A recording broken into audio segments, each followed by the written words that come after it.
ఎవరో కనుక్కున్నాను కదా, మీరు కూడా చేయగలుగుతారు. ఇప్పుడు మీ మమ్మీ వాళ్ళు మీ డాడీ వాళ్ళు చేసి ఇంతకుముందు చూడండి, చిన్నది ఇంట్లో ఇంట్లో చెప్పుకుందాం వంటలుగా. ఇంతకుముందు ఏదైనా అప్పడాలు అవి ఏమైనా చేయాలంటే కారపప్పులు చేయాలంటే దాన్ని చేసి లేదా చేసేది. ఇప్పుడు ఏముంది, ఒక ప్రెస్ వచ్చింది. ఆ ప్రెస్ ఇలాంటి పిల్లలే ఐఐటిఎన్స్ వాళ్ళు కనుక్కున్నది. ఇప్పుడు ఆ చివరికి ఉన్నటువంటి మీ పరిధికి మీ వయసుకు ఎక్కువైనా కూడా మీ స్థాయికి చెప్తాను వినండి. ఇప్పుడు ప్రతిదీ కూడా స్వదేశీ పరిజ్ఞానంతో తయారు చేస్తున్నారు. అంటే ఎవరి దగ్గర అయితే ఎక్కువగా మందుగుండు సామాగ్రి, పెద్ద పెద్ద మిసైల్స్ ఉంటాయి, అంటే ఇప్పుడు నిన్న మన కొన్ని దేశానికి యుద్ధం జరిగినాయి. ఎవరి దగ్గర ఎక్కువ మందు ఉంటే ఏం చేస్తారు అంటే వెపన్స్, బాంబులు అవి ఉంటే బాంబు పెడతాను మన పై చేయి వాటి చెప్పినట్టు మిగతా దేశాలు వినాలి. ఇప్పుడు అమెరికా అట్లే చేస్తుంది. ఆయన తను అన్ని ఉన్నాయని చెప్పి మిగతా దేశాల మీద ఆధిపత్యం చెలాయించి అందరినీ వాళ్ళ ఆధీనంలో పెట్టుకున్నారు. కాబట్టి ఇప్పుడు ఏం చేస్తున్నాము, మనకు కూడా ఎప్పుడైనా శత్రువులు దాడి చేస్తే వాళ్ళని ఎదుర్కోవడానికి చెప్పి మనం విదేశాల నుంచి అవి కొంటున్నాం. వింటున్నారా? అట్లా కాకుండా ఇప్పుడు స్వదేశీ పరిజ్ఞానంతో ఇందాక చెప్పినట్టు అబ్దుల్ కలాం గారు చెప్పినట్టుగా చేసినట్టుగా ఇప్పుడు కూడా కొత్తగా ఆవిష్కరణలు చేస్తున్నారు. మనకు శ్రీహరికోట ఎక్కడ తెలుసా మీకు? మన ఉమ్మడి ఆంధ్రప్రదేశ్ అంటే ఇప్పుడు మనం విడిపోయినాము. ఇప్పుడు ఆంధ్రప్రదేశ్ లో ఉంది, మనకి దగ్గరలోనే ఉంటుంది.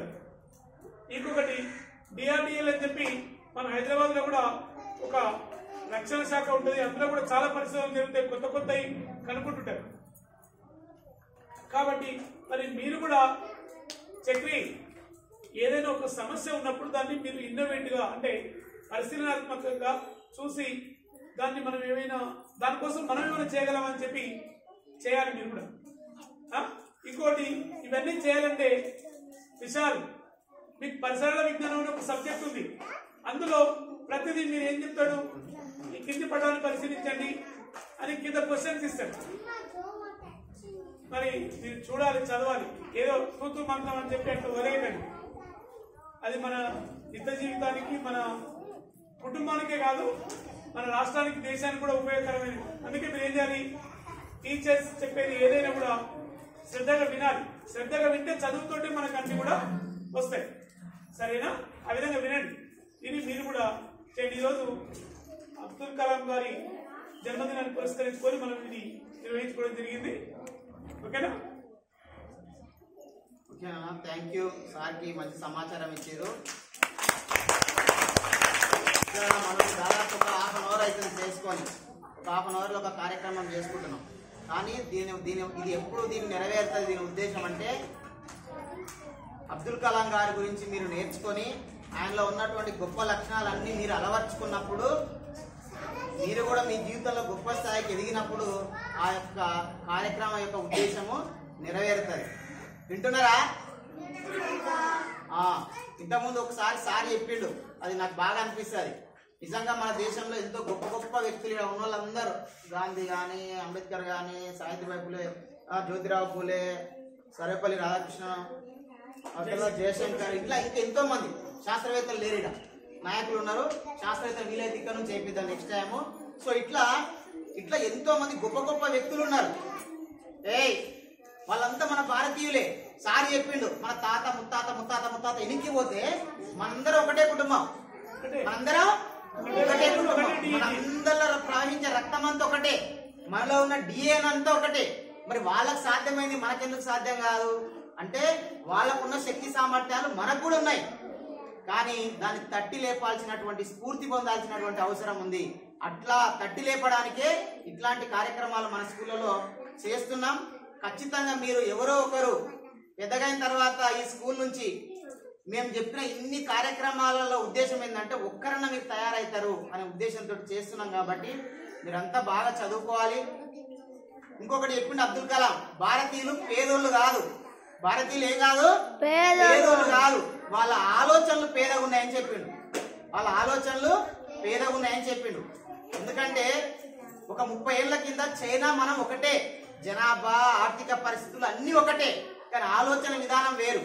అక్కడ వాళ్ళ ఆలోచన శాస్త్రీయంగా ఉండి ఈరోజు మనం వాడే ప్రతిదీ, వాచ్ కానీ, మొబైల్ కానీ, ఎవ్రీథింగ్ మనం వాడేదంటే సగం పైన చైనా అంటే ఎవడైతే శాస్త్ర విజ్ఞానం అభివృద్ధి సాధించుకుంటాడో, ఎవడైతే కొత్త ఆవిష్కరణలు చేస్తాడో, ఎవడైతే తను కనుగొన్నటువంటి పరికరాలను వేరే వాటికి దేశాలకు ఎక్స్పోర్ట్ చేస్తాడో అప్పుడే అక్కడి నుంచి మనకు డబ్బు వస్తుంది. చైనాకి పట్ల డబ్బు పోతుంది. మనందరం వాడుతున్నాం. మనమే కాదు, ప్రపంచంలో ఉన్న ప్రతి ప్రజలు చైనా ప్రొడక్ట్స్ వాడుతున్నారు. చైనా అంటే ఒకప్పుడు అనేది చీప్ అనేది చైనా ప్రొడక్ట్స్ అంటే, ఈ రోజు ఆ చీప్ క్వాలిటీ నుంచి చీఫ్ అయిపోయింది, అంటే చాలా క్వాలిటీ ప్రొడక్ట్ అయింది. సో కాబట్టి మనము అది ఏ దేశమా ఏ వ్యక్తి అని కాదు, మంచి ఎక్కడున్నా మనం స్వీకరించాలి. మీ అందరూ కూడా ఆలోచనలో మార్పు రావాలి. దేంట్లో మార్పు రావాలి? ఆలోచనలో మార్పు రావాలి. ప్రతి విషయాన్ని కూడా మనము ఆలోచన చేయాలి. మీరంతా చాలా అదృష్టవంతులు. ఎందుకంటే ప్రైవేట్ స్కూళ్ళలో, కార్పొరేట్ స్కూళ్ళలో ఆలోచించడానికి అవకాశం ఇవ్వరు. మొత్తం సారే క్వశ్చన్ వేస్తాడు, సారే ఆన్సర్ చెప్తాడు. సారే క్వశ్చన్ వాళ్ళకు ఒకటి ఇస్తారు, క్వశ్చన్ బ్యాంక్ ఇస్తారు. క్వశ్చన్ అనే ఉంటుంది, ఆన్సర్ అనే ఉంటుంది, అంటే ఆలోచన ఉండదు ఇక. కానీ గవర్నమెంట్ స్కూల్లో మీలాంటి వాళ్ళు చాలా చాలా అదృష్టవంతులు. అందుకే నేను రాహుల్ని కానీ గౌతమ్ని కానీ గవర్నమెంట్ స్కూల్లో చేసిన. నాకు డబ్బులు లేక కాదు. గవర్నమెంట్ స్కూల్లో ఉండే వాళ్ళు ఎట్లుంటారంటే అడవిలో ఉండే సింహం లాగా ఉంటారు, కానీ బోర్డులో ఉండే సింహం లాగా ఉండరు. అడవిలో ఉండే సింహం ఏం చేస్తుంది? తనకు కావలసినటువంటి ఆహారాన్ని మొత్తం వేటాడి తెచ్చుకుంటది, సొంతగా సంపాదించుకుంటది. అదే బోర్డులో ఉండే సింహం ఏమవుతుంది? ఎప్పుడు ఆహారం వస్తుందా అని వేచి చూస్తుంటది, ఇంకొకరి పైన ఆధారపడుతుంది, తనకున్న శక్తి సామర్థ్యాలు మొత్తం కోల్పోతుంది. మరి కార్పొరేట్ స్కూల్లో కూడా ఆ పిల్లలను ఆ శక్తి సామర్థ్యాలు మొత్తం కోల్పోయే విధంగా జరుగుతుంది. గవర్నమెంట్ స్కూల్ అట్లా కాదు. మరి కాబట్టి మీరందరూ అదృష్టవంతులు. మీరు ఆలోచన చేసే శక్తిని ఇస్తున్నాం మేము. ఒకటి చెప్పి ఇంకొకటి తయారు చేయమంటున్నాం. మొన్న రాకెట్ తయారు చేసిరు కదా, అట్లా మీరు టెక్స్ట్ బుక్ కూడా అబ్జర్వ్ చేస్తే కూడా ఒక కొంచెం పారాగ్రాఫ్ అయిన తర్వాత ఏమంటారు? నెక్స్ట్ ఏం జరగవచ్చు ఎక్స్పెక్ట్ చేయమంటారు. నెక్స్ట్ ఏం జరుగుతుందో ఊహించమంటాడు. ఒక రైమ్ ఇస్తాడు, రైమ్ తర్వాత ఏమి ఇస్తాడు? పొడిగించమంటాడు. అంటే ఆ పొడిగించమంటే ఆయన తెలియక ఇచ్చిండా లైన్లు? అది అట్లా కాదు. మీకు ఒక మైండ్ ఉంది, మీకు ఒక బ్రెయిన్ ఉంది, దానికి పదును పెట్టి ఆలోచన చేసి మీతో ఆలోచించడానికి ఇచ్చిన క్వశ్చన్స్ అవి. కాబట్టి మీరంతా టెక్స్ట్ బుక్ లో ఉన్న విషయాలన్నింటినీ కూడా నేర్చుకోవాలి. టెక్స్ట్ బుక్ ను దాటి మన పరిసరాల్లో ఉన్న విషయాలను కూడా మీరు పరిశీలించి ఆలోచనను అభివృద్ధి చేసుకోవాలి. ఏం చేసుకోవాలి? ఆలోచన అభివృద్ధి చేసుకోవాలి. ఒక్కొక్క బ్రెయిన్ ఒక్కొక్క పవర్ఫుల్ వెపన్. మీరంతా కూడా చాలా శక్తివంతమైంది. ఈ ప్రపంచంలో అన్ని జంతువుల కన్నా ఒక శక్తివంతమైన జంతువు అంటే ఎవరు? మనిషే. ఒక్కొక్కరికి ఒక్కొక్క రకమైన శక్తి ఉంటుంది. సార్కి ఒకటి ఉంటుంది, నాకు ఒకటి ఉంటుంది, మేడకు ఒకటి ఉంటుంది, మీకు ఒకటి ఉంటుంది. కాబట్టి ఆ శక్తిని ఎప్పుడైతే మనం ఉపయోగించుకుంటామో ఇట్లా దేశానికి సేవలు అందించే ఒక గొప్ప వ్యక్తులు అవుతాం. కాబట్టి మీరంతా కూడా అట్లా చేయాలని, గొప్ప చదువుకోవాలని, చదువుకుంటారా?